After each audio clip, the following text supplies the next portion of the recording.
शान्ताकारं भुजगशयनं पद्मनाभं सुरेशं विश्वाधारं गगनसदृशं मेघवर्णं शुभांगम् लक्ष्मीकान्तं कमलनयनं योगिधृध्यानगम्यं वन्दे विष्णुं भवभयहरं सर्वलोकैकनाथम्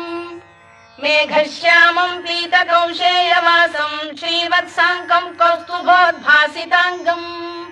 पुण्योपेतं पुण्डरीकायताक्षं विष्णुं वन्दे सर्वलोकैकनाथम् नमः समस्तभूतानामादिभूताय भूभृते